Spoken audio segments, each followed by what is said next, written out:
సమరం చిన్నారి ఛానల్ ప్రేక్షకులకు స్వాగతం. హాయ్ పిల్లలు, ఎలా ఉన్నారు? నేను ప్రతి ఎపిసోడ్లోనూ మీకు ఒక మంచి నీతి కథ గురించి చెప్తున్నాను కదా. అలాగే ఈరోజు ఎపిసోడ్లో కూడా నేను మీకు మరో మంచి నీతి కథను గురించి చెప్తాను, సరేనా? మా ఛానల్ని ఎవరైనా సబ్స్క్రైబ్ చేసుకోకపోతే కనుక తప్పకుండా సబ్స్క్రైబ్ చేసుకోండి. అనగనగా రామాపురం అనే ఊళ్ళో రాఘవ అనే చాలా పద్ధతి గల మనసున్న వ్యక్తి ఉండేవాడు. అతనిది చాలా పేద కుటుంబం. బాగానే చదువుకున్నా మంచి ఉద్యోగం మాత్రం దొరకలేదు. ఆ ఊరి పెద్ద కాపు గోపాలరావుకి లక్ష్మి అనే ఒకే ఒక్క కూతురు ఉంది. లక్ష్మికి చిన్నప్పటి నుండి ఒక విచిత్రమైన సమస్య ఉంది. ఆమెకు ఒక కాలు సరిగ్గా రాదు. నడవడానికి చాలా ఇబ్బంది పడేది. లక్ష్మిని పక్కింటికి పంపాలన్నా గోపాలరావు దంపతుల గుండెలు తల్లడిల్లిపోయేవి. అందుకే కంటికి రెప్పలా చూసుకునే అబ్బాయిని తెచ్చి ఇల్లరికం ఉంచుకుందాం అని నిర్ణయించుకున్నారు. రాఘవ గుణవంతుడు అని తెలిసి అతని పేదరికాన్ని కాకుండా మంచి మనసును చూసి లక్ష్మిని ఇచ్చి పెళ్లి చేసి తమ ఇంటికే అల్లుడిగా తెచ్చుకున్నారు. రాఘవ లక్ష్మిని చాలా బాగా చూసుకునేవాడు. ఆమె నడవలేకపోతే తన చేతుల మీద మోసేవాడు. కానీ ఊరి జనాలు ఊరుకుంటారా? పెద్దింటమ్మాయిని చేసుకుని ఆస్తి కోసం అత్తవారింట్లో పడి ఉన్నాడు అని బయట నవ్వుకునేవారు. ఆ మాటలు రాఘవ చెవిన పడిన ప్రతిసారి అతని గుండెల్లో ముళ్ళు గుచ్చుకున్నట్లు ఉండేది. కానీ భార్య ముఖంలో నవ్వు, మామగారి నమ్మకం చూసి తట్టుకునేవాడు. కానీ ఒకరోజు గోపాలరావు గారి సుదూర చుట్టాలు ఇంటికి వచ్చారు.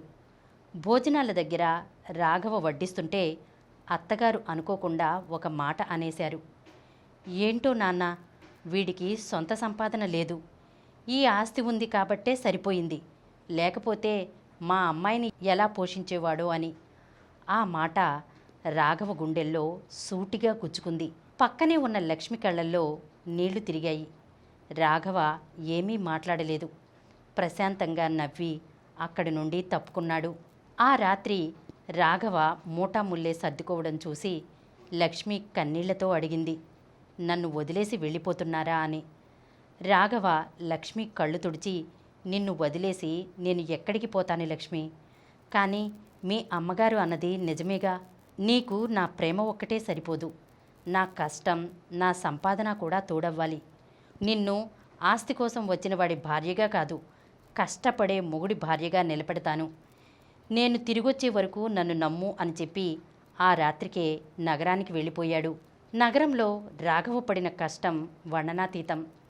పగలు చిన్న ఉద్యోగం, రాత్రి వేళల్లో స్వయం ఉపాధి, భార్య జ్ఞాపకాలు, పొందిన అవమానాలే అతనికి ఇంధనంగా మారాయి. 3 ఏళ్ల పాటు రాత్రింబవళ్ళు శ్రమించాడు. అటు లక్ష్మి భర్త జ్ఞాపకాలతో రోజులు లెక్కబెడుతుంటే అత్తమామలకు తాము అన్నమాట ఎంతటి అనర్థానికి దారితీసిందో అర్థమై కుమిలిపోయారు. 3 ఏళ్ల తర్వాత గోపాలరావు గారి ఇంటి ముందు ఒక కొత్త కారు వచ్చి ఆగింది. అందులో నుంచి సూటు వేసుకుని దిగిన రాఘవను చూసి ఊరంతా ఆశ్చర్యపోయింది. రాఘవ నగరంలో ఒక చిన్న వ్యాపారం ప్రారంభించి తన కష్టంతో దాన్ని పెద్ద కంపెనీగా మార్చాడు. ఇంటికి రాగానే అత్తమామల కాళ్లకు నమస్కరించాడు. అత్తగారు ఏడుస్తూ అల్లుడి చేతులు పట్టుకుని, నన్ను క్షమించు నాయనా, నోరు జారినందుకు నిన్ను నా కూతుర్ని విడదీశాను అంది. రాఘవ చిరునవ్వుతో, అత్తమ్మగారు, మీరు ఆ రోజు అన్న మాట నాకు కోపాన్ని ఇవ్వలేదు, నాలో ఆత్మగౌరవాన్ని రగిల్చింది. నేను ఇల్లరికం వచ్చింది మీ ఆస్తి కోసం కాదు, మీ కూతురి మీద ఉన్న ప్రేమతో. ఈరోజు నేను సంపాదించిన ఈ ఆస్తి, గౌరవం అంతా మీ కూతురి కోసమే అని చెప్పి లక్ష్మి చేతిలో తన సొంత కష్టార్జితం పత్రాలను ఉంచాడు. లక్ష్మి ఆనంద బాష్పాలతో భర్త గుండెలపై వాలిపోయింది. ఇల్లరికం ఉండే మగవాడు చేతకానివాడి కాదు, ప్రేమాస్పదుడైన బాధ్యతగల భర్త అని ఆ ఊరంతా వేణోళ్లా పొగిడింది. పిల్లలు, ఈ కథ విన్నారు కదా, ఏమర్థమైంది పిల్లలు మీకు ఈ కథ ద్వారా? పిల్లలు, భర్తకు భార్యపై ఉన్న ప్రేమ ఎంత గొప్పదో పురుషుడికి తన ఆత్మగౌరవం కూడా అంతే గొప్పది.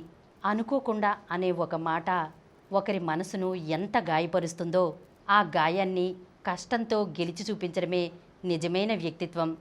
అంతేకాకుండా పిల్లలు, ఇల్లరికం వచ్చాడని అల్లుణ్ణి అవమానించడం కరెక్ట్ కాదు. అతను పంచే ప్రేమాభిమానాలు ముఖ్యం.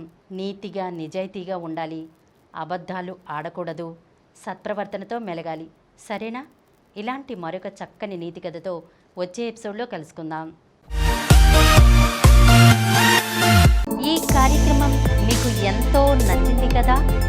ఇటువంటి మరిన్ని వీడియోల కోసం అనతి కాలంలోనే 21 కోట్ల వ్యూస్ సాధించిన సమరం ఛానల్స్ సమర్పించు సమరం చిన్నారి ఛానల్కు సబ్స్క్రైబ్ చేయండి, లైక్ చేయండి, మీ ఫ్రెండ్స్కి షేర్ చేయండి. అలాగే ప్రక్కనున్న గంట సింబల్ని ప్రెస్ చేయడం మర్చిపోకండి.